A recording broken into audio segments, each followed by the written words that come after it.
देखिए, प्रभास के फैंस इस समय काफी ज्यादा निराश हैं।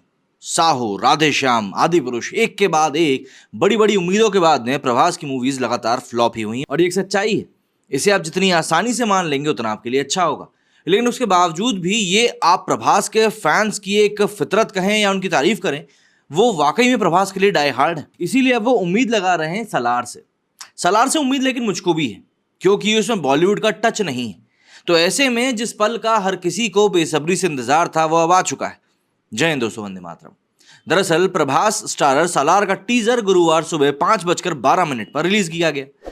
अब यहां पर आपके दिमाग में ये बात आना लाजमी है कि यार इतनी सुबह आखिर कौन ही टीजर रिलीज करता है। इसका भी कनेक्शन आपको बताऊंगा, क्योंकि इसका सीधा सीधा कनेक्शन है केजीएफ के साथ। जी हाँ, केजीएफ के रॉकी भाई के साथ 5:12 का बहुत बड़ा कनेक्शन है और इसी कारण से सालार को सुबह 5:12 पर रिलीज किया गया है इसके टीजर को। प्रशांत नील के डायरेक्शन में बनी इस फिल्म को लेकर एक्साइटमेंट वाकई में दुगनी थी। पहली बात तो ये कि प्रभास की फिल्म है और दूसरी बात ये कि सालार का रिश्ता केजीएफ से होने की पूरी पूरी पॉसिबिलिटी। फिल्म के पोस्टर्स ने पहले ही काफी ज्यादा क्यूरियोसिटी बढ़ा रखी, जहां डार्क थीम में प्रभास हाथों में हथौड़ा या कुल्हाड़ी लिए हुए नजर आ रहे थे। लेकिन क्या वाकई में रॉकी भाई के कोलार गोल्ड फील्ड्स यानी केजीएफ से सालार का कोई रिश्ता है? फैन से लेकर फिल्मी पंडित बीते करीब 2 साल से इसको लेकर अटकलें लगा रहे हैं।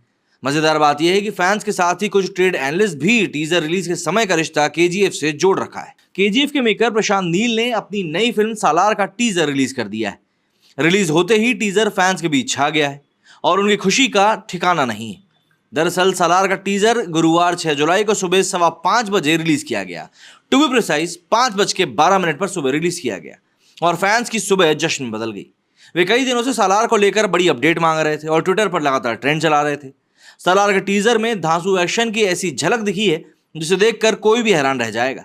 टीजर रिलीज होने के आधे घंटे के अंदर ही इसे यूट्यूब पर 2.5 लाख से भी ज्यादा व्यूज मिल चुके थे। टीजर की शुरुआत एक शख्स से होती है जो कि गाड़ी पर बैठा है और काफी सारे लोग उसकी ओर राइफल और अन्य हथियार ताने हुए कुछ ना कुछ बोल रहे हैं। तब वो कहता है, simple English, no confusion, I am cheetah, tiger, elephant, very dangerous but not in Jurassic Park. क्योंकि उस पार्क में बस इतना कहते ही वो शख्स रुक जाता है और ये शख्स हैं टीनू आनंद, जो कि सालार में एक अहम रोल में नजर आने वाले हैं। इसके बाद सीन कट हो जाता है और प्रभास हाथ में चाकू और राइफल लिए दुश्मनों पर एक साथ टूटते नजर आते हैं। टीजर में प्रभास के अलावा पृथ्वीराज सुकुमारन की भी खौफनाक झलक दिखाई दी। लग रहा है कि वे फिल्म में शायद विलन का रोल करने वाले हैं। सालार कितनी दमदार होगी, प्रशांत नील इसकी झलक टीजर में दिखा चुके हैं। अब फैंस को इसकी रिलीज का बेसब्री से इंतजार है। टीजर में ही वो सब कुछ है जिससे अंदाजा लगाया जा सकता है कि थिएटर्स में ये फिल्म दर्शकों को सीट से उठने नहीं देगी और एक और 1000 करोड़ की मूवी देकर जाएगी। टीजर देखकर फैंस ट्विटर और यूट्यूब पर रिएक्शन शेयर कर रहे हैं। उनका कहना है कि ये मूवी ब्लॉकबस्टर होने वाली। केजीएफ और केजीएफ 2 देखने के बाद इसके कोई दोहराया नहीं है कि भाई डायरेक्टर प्रशांत नील कहानी को भी कोई नया मोड़ दे सकते हैं। उनके ट्विस्ट की झलक हम ऑलरेडी देख चुके हैं। साउथ इंडियन फिल्म इंडस्ट्री पर पकड़ रखने वाले ट्रेड एनालिस्ट मनोबल विजयबालन ने ट्विटर पर लिखा है कि सालार के टीजर को रिलीज करने का समय 5:12 सुबह का है। कहीं सिर्फ इसलिए तो नहीं कि केजीएफ 2 के क्लाइमैक्स में जब रॉकी के जहाज पर समंदर पर हमला हुआ था तब भी घड़ी की सुइयों में यही वक्त हो रहा था। मनोबल आगे लिखते हैं, ऐसा लगता है कि यह प्रशांत नील का मास्टर प्लान है और सालार से केजीएफ का कनेक्शन जबरदस्त है। जाहिर है यह कनेक्शन ऐसा है जो अगर सच हुआ तो सालार और केजीएफ को लेकर अब तक आई सारी थ्योरीज आपस में मिल जाएंगी। जब से प्रशांत नील ने सालार की घोषणा करी तब से प्रभास और प्रशांत नील के साथ यश की तस्वीर सामने आई और जब से ये बात सामने आई कि केजीएफ फ्रेंचाइजी 5 पार्ट में बनेगी, कयासों का दौर चलने लगा है। हालांकि ये सब यूं ही नहीं है, ये भी समझा देता हूं आपको। सालार का अगर हम मतलब समझने के लिए जाएंगे तो इसका मतलब होता है बॉडीगार्ड। अब अगर आपको केजीएफ चैप्टर 2 का फरमान याद हो तो जरा गौर कीजिए। मजदूरों की टोली में फरमान वो लड़का था जो रॉकी की हिफाजत के लिए बंदूक लेकर पुल पर चला गया था। फरमान ने ही अधीरा को रोकने के लिए लकड़ी के पुल को आग लगाई थी। हालांकि बाद में दिखाया गया कि फरमान की मौत हो गई, लेकिन उसकी लाश का चेहरा नहीं दिखाया गया था। यहां तक कि फरमान की मां ने भी बेटे का शव नहीं देखा था। वहीं अब कयास लगाए जा रहे हैं कि फरमान जिंदा है और वही बड़ा होकर सालार बन चुका है, यानी कि प्रभास।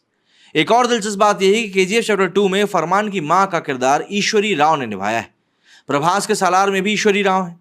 ऐसे में समझा जा रहा है कि रॉकी ने फरमान को अपनी सालार बनाकर दूसरे देश भेज दिया। केजीएफ 2 में रॉकी की जिंदगी के जिन 4 सालों का जिक्र बार बार हो रहा है 1978 से 81 का, जिनका कि हिसाब मूवी में नहीं दिया गया, तो ऐसे में कयास ये है कि इन 4 सालों में रॉकी ही और उसके सालार का सारा खेल हुआ है। यहां तक कि समंदर में जब रॉकी सारा सोना लेकर डूब रहा था, तब वहां इंटरनेशनल वाटर में 1, 2 और दूसरे देश के जहाज आते देखे गए थे। वो जहाज और कोई नहीं बल्कि सालार लेकर आया था, ऐसा माना जा रहा है। अब एक सवाल यहां पर यह आ रहा है कि अगर कनेक्शन है तो क्या सालार में यश का कैमियो होगा? वैसे खबर इस बारे में काफी पुख्ती है कि इसमें कैमियो नजर में आ सकते हैं यश। मजेदार बात यह है कि सालार के डायरेक्टर से लेकर क्रू मेंबर्स तक वही हैं जो केजीएफ 2 का हिस्सा रहे। ऐसे में कयास लगाया जा रहा है कि सालार की कहानी कहीं ना कहीं केजीएफ 2 से जरूर जुड़ेगी। चर्चा है कि प्रशांत नील केजीएफ और सालार की दुनिया को जोड़कर एक नई दुनिया बनाना चाहते हैं, ठीक वैसे ही जैसे डायरेक्टर लोकेश कनगराज ने अपनी फिल्म के साथ किया था। हालांकि अभी तक इसमें से किसी भी बात की कोई पुष्टि नहीं हुई है। सालार 28 सितंबर को थिएटर्स में रिलीज होगी। फिल्म में प्रभास के अलावा टीनू आनंद, पृथ्वीराज सुकुमारन, श्रुति हसन और जगपति बाबू हैं। इसे कन्नड़, तमिल, तेलुगु और मलयालम के अलावा हिंदी भाषा में पैन इंडिया लेवल पर रिलीज किया जाएगा। सालार का यह पहला पार्ट है जिसका नाम सालार पार्ट 1 सीज फायर रखा गया है। इस फिल्म के जरिए प्रभास और प्रशांत नील पहली बार साथ काम कर रहे हैं। जाहिर सी बात है, उम्मीदों का एक सैलाब इस समय प्रशांत नील के कंधों पर बैठा हुआ है, सिर्फ इसलिए क्योंकि प्रभास के फैंस चाहते हैं कि सालार के साथ प्रभास की वापसी हो और बॉलीवुड से उनको छुटकारा मिले। क्या ये संभव हो पाएगा? आने वाले दिनों में पता चल ही जाएगा। मेरे इस वीडियो फिलहाल इतना ही। जय हिंद, जय भारत।